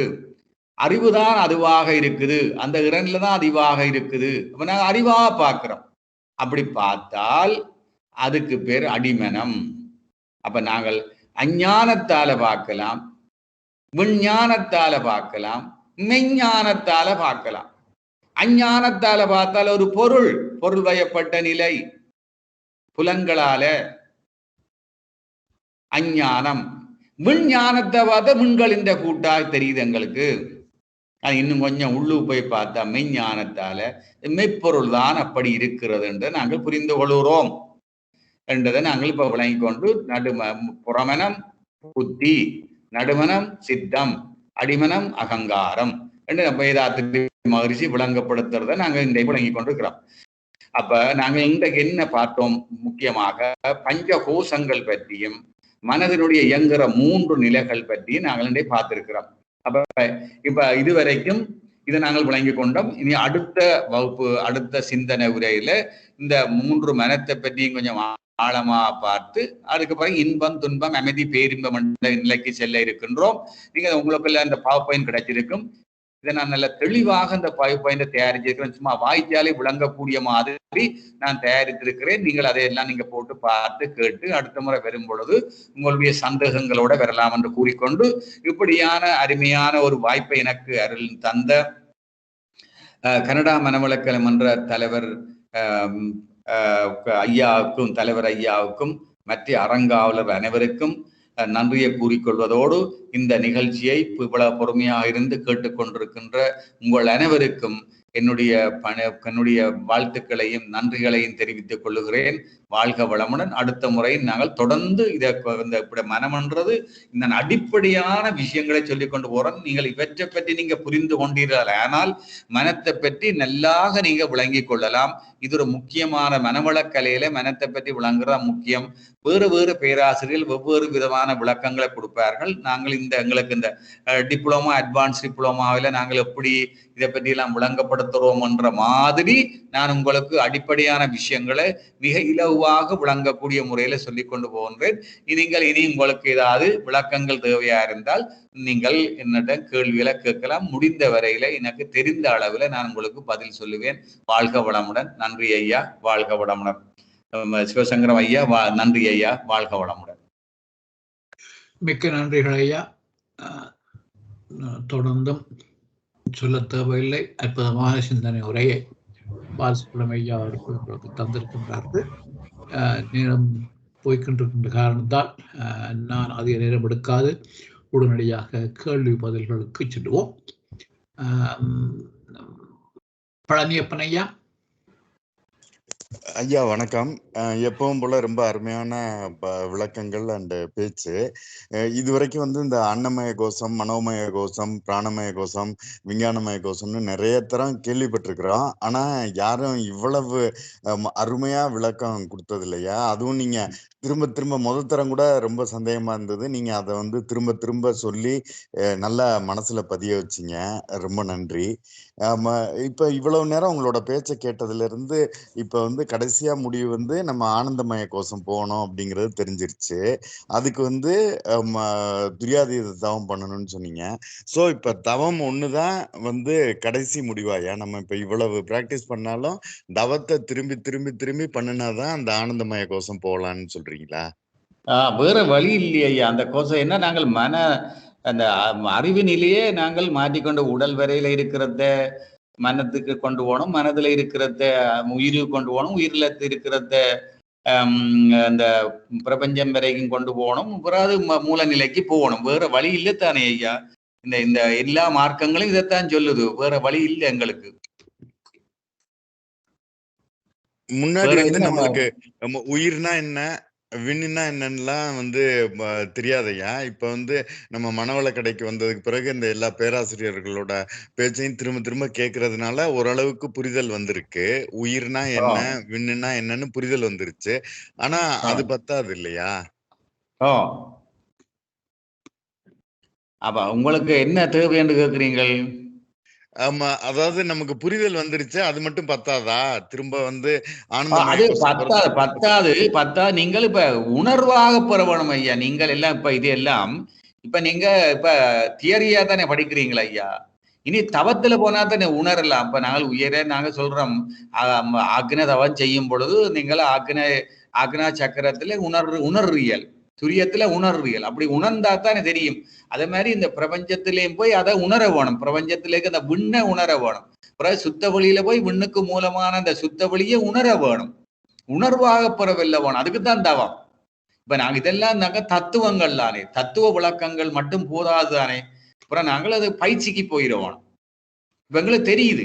அப்ப நீங்க இப்ப உடல் வரையில இருக்கைகளை என்னத்தை நெஞ்சு கொண்டிருப்பீங்க, பிறகு மனத்துல நிக்க என்னத்தை நெஞ்சு கொண்டிருப்பீங்க, பிறகு உயிரில் வந்தோடனே இந்த பிராணமய கோஷத்துல போய் உயிரை நினைக்கிறீர்கள், பிறகு அப்படியே போய் இந்த விஞ்ஞானமய கோஷத்துல விண்ணத்தை. இப்ப நாங்கள் இப்ப ஆக்னேயில வாரம், துரியத்துக்கு வாரம், பிறகு துவாத சாங்கத்துக்கு வாரம் விரிஞ்சிட்டோம். பிறகு அப்படியே விரிஞ்சு கொண்டு போறோம். எப்படி சந்திரன் வரைக்கும் விரிகிறோம். விண்ணாகத்தான் விரிவோம். அறிவு விரியுது. அப்ப சூரியனுக்கு விரிகிறோம். சூரியன் அப்படியே பிரபஞ்ச களத்துக்கு விரிஞ்சு நாங்கள் என்ன பார்க்கிறோம்? ஆனா இதெல்லாம் இந்த நட்சத்திரங்கள் கோள்கள் எல்லாம் இது விண்ணின் கூட்டே. இந்த பெரிய கோள்கள் நட்சத்திரங்கள்லாம் விண்ணின் கூட்டுத்தான். நானும் விண்ணின் கூட்டுத்தான். அப்ப நானும் அதுக்குள்ள ஒரு ஆள் என்ற நிலையில வியப்போடு பார்க்கிற நிலை.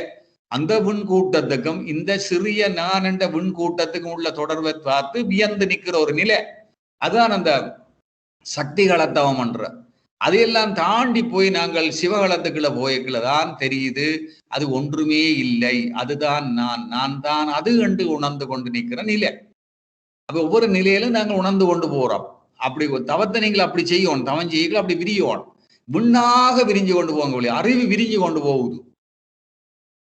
அதுதான் தவம். நன்றி ஐயா. அவர்தான் சொல்றார் திருமூலர், துரியாதீதம் சொல்லறம் பாழாம் அரிய துரியம் அதீதம் புரியில் விரிவும் குவிவும் தன் உருவம் திரியும். தன் உருவமே தெரிஞ்சுவோம். உரைப்பது எவ்வாறு நாங்க சொல்ல முடியாம நிக்கிற நிலை. எல்லாத்தையும் எங்கட உருவமே இல்லாத போடும். அப்ப நாங்க எல்லாம் இந்த விண்ணாக நிக்கிறோம். புறவே அங்க ஒன்றுமே இல்லாம நிக்கிறோம். அதான் துரியாதீதம் சொல்லறம் பாழாம் அரிய துரியம் அதீதம் புரியில் விரிவும் குவிவும் தன் உருவம் திரியும். தன் உருவமே தெரியாது. அதாக மாறிட்டான். விண்ணாக மாறிட்டான். நரனென்ற சிற்றல்லை நான் கடந்த போது நான் நீயாய் கூறுதலறம் நல்லியல்பு அறிந்தேன். அப்படி பாடுறார் மகரிஷி. வேறங்க இதான் திருமூலன் சொல்றார். வணக்கம், வாழ்வான் ஐயா. இப்படி நீங்க தவம் செய்யல இப்படி உணர்ந்து செய்யணும் ஐயா. பாவனை பண்ணிக்கொண்டு போகணும். நன்றி ஐயா, நன்றி. மகரிஷியோட பாட்டு அழுத்தம் திருத்தமான நல்ல தமிழ்ல கேட்டது ரொம்ப அருமையா இருந்தது. அதுவும் அழகா பிரிச்சு நல்லா புரியுற மாதிரி சொன்னீங்க. ரொம்ப நன்றி. வாழ்க வளமுடன் ஐயா. வாழ்க வளம், வாழ்க. நன்றி ஐயா. வாழ்க வளமுடன். ஃபீட்பேக் தான் முக்கியம். நன்றிகள் ஐயா. தரா ஐயா. வாழ்க வளமுடன் ஐயா. வாழ்க வளம் ஐயா. இந்த கோஷங்களை பற்றி எத்தனையோ தரம் இவ்வளவு காலமும் கேட்டது அரைகுறையாத்தான் இருந்தது. இன்றையத்தான் அது தெளிவாக விளங்கி இருக்கு. இந்த கோஷங்கள் அதாவது நீங்கள் அந்த கோஷங்கள் உரை என்ற உடனே கன விஷயங்கள் விளங்கிட்டு இதுவராலும் உரை என்றதை சொல்ல இல்லை. கோஷங்கள் என்றுதான் போகும். உரை என்றதை அரைவாசி விளங்கிவிட்டது. மற்றது உங்களை கேட்டதை திட்ட தெளிவாக விளங்கிவிட்டது. அப்ப நான் உங்களோட லெக்சர்ஸை கேட்க நீங்கள் அந்த சப்கான்சியஸ் மைண்டை பற்றி சொன்னீங்க. அந்த சப்கான்சியஸ் மைண்ட்ல இருந்தா உங்களை பார்த்து கொண்டு இருந்தேன். கேள்வி என்னன்னு சொன்னால், அதாவது உங்கள்கிட்ட பர்சனல் கேள்வி.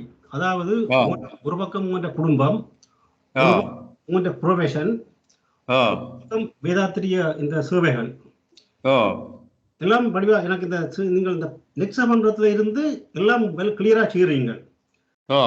ஆகையினால உங்களோட டைம் எல்லாம் எப்படி அலோகேட் பண்ணக்கூடியதா இருக்குது? அது இல்ல அது அது வேலை செய்யக்குள்ள இதே சிந்தனையும் வந்து கொண்டே இருக்கும். அப்படியே ஒரு பேஷண்ட பார்த்தால் அப்ப எப்படி பாக்குற? அன்னமய கோஷத்துல பாக்குறதா, மனோமய கோஷத்துல பாக்குறதா, யோசிச்சு பாருங்க. பிராணமய கோஷத்துல பாக்குறதா, விஞ்ஞானமய கோஷத்துல பாக்குறதா, அப்படி பார்த்து செய்தால் சக்சஸ் ஆகிறது தானே எல்லாம். அதாவது ஐயா இப்ப நீங்க வீட்டுல குடும்பத்தோட இருக்கிறீங்களா? அப்படி குடும்பத்தோட இருக்கும் பொழுது உங்களுக்கு இந்த லெக்சர்ஸை பற்றி மற்றது ப்ரொஃபஷன் அப்படி அதெல்லாம் உங்களை கண்ட்ராடிக்ட் பண்ணி டிஸ்டர்ப் பண்ணாது இருக்குங்க. அவையோட அது ஒன்றும் டிஸ்டர்ப் பண்ணாது. அவையும் இன்ட்ரெஸ்டிங்கா கேட்பினேன். அடுத்த ஐயா முக்கியமா என்னுடைய மகள் முக்கியமா கேட்டு அதே மாதிரியே செய்வா. உண்மையா உண்மையில ஐயா நான் இதையும் கேட்கணும்னு யோசிச்சேன். பர்சனல் கேள்வி கேட்கலாமோன்ற ஒரு இதுல கேட்க இல்லை. இதுல உங்களோட குடும்பத்துல வந்து இதுல வந்து அக்கறையா ஈடுபட்டு இருக்கணுமோண்டு அது ஒரு கேள்வி. ஓ அப்படி இருக்கா ஐயா? ஓ அது அது என்னென்றால் ஐயா, குடும்பம் அண்டு நீங்கள் தனிப்பட்ட முறையில் எடுக்காமல் பொதுவாக இப்படி ஆன்மீக திருப்பம் வாரத்துக்கு காரணம் பூர்வ ஜென்ம புண்ணியம். இப்ப நான் ஒரு ஜென்மத்தில் இருப்பேன், என்னுடைய வாழ்க்கை துணை இன்னொரு ஜென்மத்தில் இருப்பினேன், இந்த பிள்ளைகள் என்ற ஆன்மா இன்னொரு ஜென்மத்தில் இருக்கும். இப்படி ஒவ்வொரு அவரவருடைய ஜென்மத்துக்கு ஏற்ப அவைன்ற அந்த இறைநிலை நோக்கிய பயணம் இருக்கும். அப்ப நான் போன உறவில என்ன எந்த பஸ்ல ஏறுறனோ இப்ப அடுத்த பஸ் மற்றவர் நீங்க ஒரு பஸ்ல ஏறுவியல், உங்களோட வாழ்க்கை துணை இன்னொரு பஸ்ல வந்து இறங்கி ஏறிக்கொண்டிருப்பா.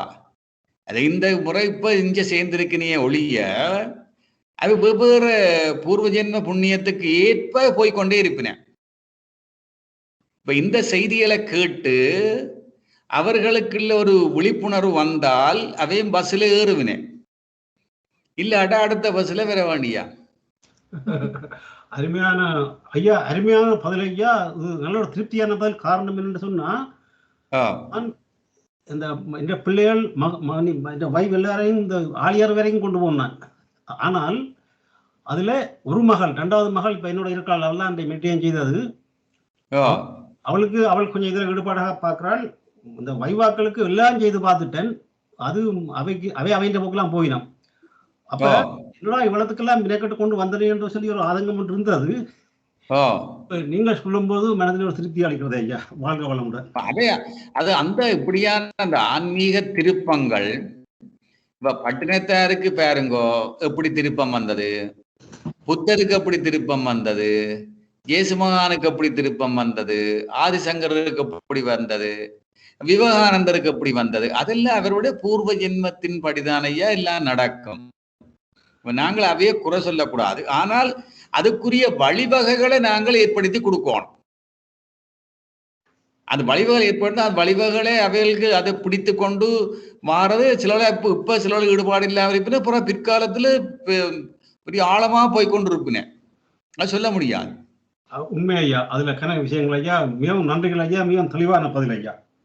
அதோட மட்டும் இல்ல, தனு கரண புவன போகம் என்று இருக்கு ஐயா. தனு கரண புவன போகம் இதெல்லாம் எங்கட ஜென்ம வினை அமையத்தான் அமையும். தனு கண்டா அந்த உடல் அமைப்பு, அது பாருங்க எல்லாருக்கும் ஒரே மாதிரி இருக்காது.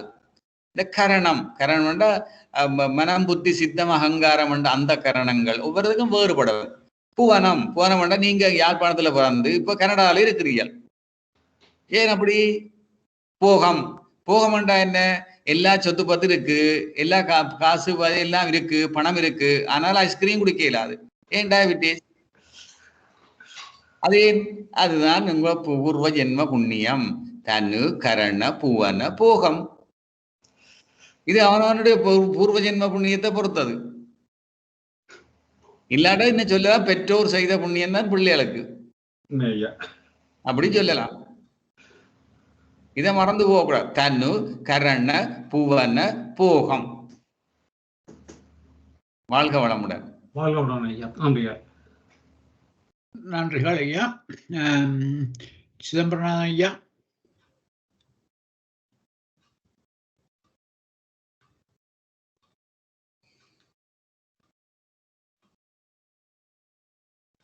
வாழ்க வளமுடன்.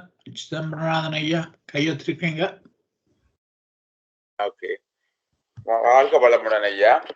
வாழ்க ஐயா. நாங்கள் மனதை கண்ட்ரோல் பண்ணிக்கொண்டு எவ்வளவு தூரம் இருந்தாலும் வேலை செய்ய போற இடத்துல இன்னொருத்த இன்ஃபுளுன்ஸால சில நேரம் எங்களோட மனநிலை தடுமாறுது. அது எனக்கு சில வேளையில அப்படி இருக்கு. அது என்ன மாதிரி அதை இதெல்லாம் நீங்கள் நினைக்கிறீங்க? இப்ப மனம் தடுமாறுதண்டா என்ன கருத்து? உணர்ச்சி வயப்பட்ட மனநிலைக்கு போகிறீர்கள் தான் கருத்து. உணர்ச்சி வயப்பட்ட மனநிலை. இந்த உணர்ச்சி வயப்பட்ட நிலைக்கு என்ன காரணம்? எங்கள்கிட்ட இருக்கிற விலங்கு பதிவுகள். அந்த விலங்கு பதிவுகள் எப்படி வந்தது? இந்த பரிணாமத்துல நாங்கள் விலங்குகளுக்காக வந்திருக்கிறோம். அப்ப அந்த பதிவுகள், அந்த நாங்கள் விலங்குகளா இருந்த காலம் அதிகம், கோடான கோடி ஆண்டுகள். அப்ப கோடான கோடி ஆண்டுகள்ல பதிஞ்ச பதிவு அழுத்த பதிவாக, ஆழமான பதிவாக இருக்குது. அதுதான் கூட எங்களை வழி நடத்தி கொண்டிருக்கும். ஆனால் இப்ப நாங்கள் இப்படியான ஒரு சிந்தனைகளை, பயிற்சிகளை பெற்றது இப்போ ஒரு கிட்டத்துல தான். இன்னும் சொல்லப்போனா நாங்கள் மனிதனாக வந்ததுல இருந்து விலங்குகளாவே இருந்துட்டோம். இப்ப மனுஷனாக மாறுறதுக்கு முயற்சி செய்து கொண்டு இருக்கிறோம். அப்படி முயற்சி செய்து கொண்டு இருக்கல எங்கள்கிட்ட இது கூட இருக்கு, விலங்கு பதிவு தான் கூட இருக்கு. ஆனால் நாங்கள் இப்ப அந்த விலங்கு பதிவுக்கு விளக்கம் கண்டு விட்டோம். அப்படி செய்யக்கூடாது, உணர்ச்சி வசப்படக்கூடாது, கோவிக்க கூடாது, சினங்கொள்ளக்கூடாது, கவலை கொள்ளக்கூடாது நாங்கள் விளக்கத்தை பெற்றுக்கொண்டோம். அந்த விளக்கத்தின் வழியே நாங்கள் இந்த மனதை அமைதி நிலை கொண்டு அந்த அமைதி நிலையில நீண்ட பதிவுகளை, ஆழமான பதிவுகளை ஏற்படுத்த வேணும். அப்பட ஏற்படுத்தத்தான் இந்த நீண்டகால விலங்கு பதிவுகள் இல்லாம போடும். ஆனால் நாங்கள் இப்போ அது தவத்தை செய்து இப்படியான சிந்தனை உரையில கேட்டு விழிப்பு நிலையில இருக்கிறோம். அப்போ நீங்கள் ஆபீஸுக்கு போய் உணர்ச்சி வசப்பட்ட நிலையில என்றா முந்தி என்றா நீங்களே தான் சண்டை சச்சரவுல ஈடுபட்டிருப்பீர்கள். இப்ப உடனடக்கண்ட நடக்கும் இந்த சிந்தனை விளக்கங்கள் இல்ல தவத்துல பெற்ற அனுபவங்கள் வந்த உடனே ஐயோ அதுக்கு என்ன சரி போனா போடணும் விட்டுருவியல். அப்ப விழிப்பு நிலை இருக்கிறபடியா நீங்கள் பழைய நிலைக்கு வேற எத்தனைக்குது கொண்டிருப்பீர்கள். இதுதான் நடக்கிறது. அப்ப அது உடனே நாங்கள் மாத்துறதுன்றது மிக சிரமம். நாங்கள் அப்படியே திருப்பி பதிவுகளை ஏற்படுத்தி அந்த விலங்கு பதிவுகளுக்கு மேல் பதிவுகளை செய்து இந்த மனித பதிவுகளுக்கு கொண்டு வந்தோமா இருந்தால் அது நீண்ட காலம் எடுக்கும். எங்களுக்கு இப்பதானே இதுகளை நாங்க கேட்கிறோம், இதுக்கு முதல் தெரியாதே. அப்ப அந்த பதிவுகளை இப்ப வேறங்க, நீங்கள் ஒரு மஞ்ச மாமிசம் சாப்பிட்டு இருப்பீர்கள் 40-50 வருஷமா. இப்ப இருந்தா போல சைவத்துக்கு மாறண்டா முடியுமோ? நீங்க மீனை வாங்க விடலாம். ஆனால் அந்த மீன் கடைக்கு பக்கத்துல, சாப்பாடு கடை பக்கத்துல போனோம்னா நாக்கிலும் தண்ணி வரும், பழைய பதிவு. அதை மாத்தணுமே, அதுக்கு நீண்ட காலம் எடுக்கும். அதுக்கு ஒரு விளக்கம் வேணும், விழிப்பு நிலை வேணும், இந்த மனதுக்கு உறுதி நுட்பம் சக்தி வேணும். அப்படி இருந்தா தான் நாங்கள் மாற முடியும். அதை விட்டு நீங்க கவலை கொள்ளக்கூடாது. எங்களுக்கு விளக்கம் தெரியுது, உடனடக்குன்னு விளக்கத்துக்கு மாறிடும். இந்த கோபம் வரும், ஆபீஸுக்கு போனோம்னா கோபம் வரும். வந்தோடனே எங்களுக்கு இந்த விளக்கம் கிடைச்சோம்னா சரி விட்டுருவீங்க, மன்னிச்சு கொண்டு விட்டுறது. அதுதான் தவம், அதுதான் பயிற்சி. ஆனா சில வேளையிலே ஐயா அப்படியான நிலையிலே நாங்கள் உடனே ஒரு ஆக்ஷன் எடுத்து ஒரு ஒரு இறுக்கமான முடிவு எடுக்கணும். அது அது அந்த விழிப்பு நிலைக்கு வர வேணும். நீங்க விழிப்பு நிலைக்கு டக்காண்டு வர வேணும். அது உங்களை தூண்டி கொண்டிருக்கும். நீங்க சங்கல்பம் செய்து கொள்ளணும். நீங்க உடனே இப்ப இன்றைக்கு ஆபீஸ்ல ஒரு சண்டை வந்துட்டா சரி, இன்றைக்கு நாளைக்கு இருந்து தவம் செய்யுங்க. தவம் செய்து போட்டு இந்த ஆபீஸ்ல போனால் எனக்கு இப்படியான ஒரு பிரச்சனை வரும், இன்னார் தான் முன்னாலே வருவார், இவனை கண்டால் எனக்கு என்ன புலிய கண்ட மாதிரி இருக்கும், ஆனால் நான் கோவப்பட மாட்டேன் சங்கல்பம் செய்து ஒவ்வொரு உடல் கலங்களிலும் பிரதிபலிக்க வைக்கணும். உயிர் துகள்கள்ல அந்த சங்கல்பம் பிரதிபலிக்க வேணும், அதிர்ந்து கொண்டிருக்கணும். அப்ப அந்த உடலே அதிர்ந்து கொண்டிருக்கும். நீங்க ஆபீஸுக்கு போய்க்கல இன்னார் தான் முன்னால வருவார், அவரை கண்டோன்னு இப்படி எனக்கு கோபம் வரும், ஆனால் நான் கோபிக்க மாட்டேன், நான் இப்படி உணர்ச்சி நிலைக்கு போக மாட்டேன்னு நினைச்சு கொண்டு போனா மாட்டேன். அப்படி இல்லை என்று வந்தாலும் வீட்டுல வந்த உடனே நீங்க என்ன செய்யணும்? ஏன் நான் கோபித்தேன், காரணம் என்ன, என்னில பிள்ளையா அவரில் பிள்ளையா, இது எப்படி நான் ரெக்டிஃபை பண்ணலாம் என்று யோசிச்சு புதிய ஒரு திட்டத்தை போட்டு ஒரு புதிய வழிமுறையில நாங்கள் அந்த ஆளை நாங்க சந்திக்கிறதுக்கு அவரை வாழ்த்தி வாழ்த்தி வாழ்த்தி வாழ்த்தி அவர் நாங்க போன உடனே நீங்க எப்படி நினைக்கிறீங்களோ அப்படி அவர் உங்களோட அணுகிற மாதிரி நினைச்சு வாழ்த்தி கொண்டு போங்கள் பாப்பம், மாற்றங்கள் நிச்சயமா வரும். வாழ்க வளமுடன் ஐயா. வாழ்க வளம் ஐயா.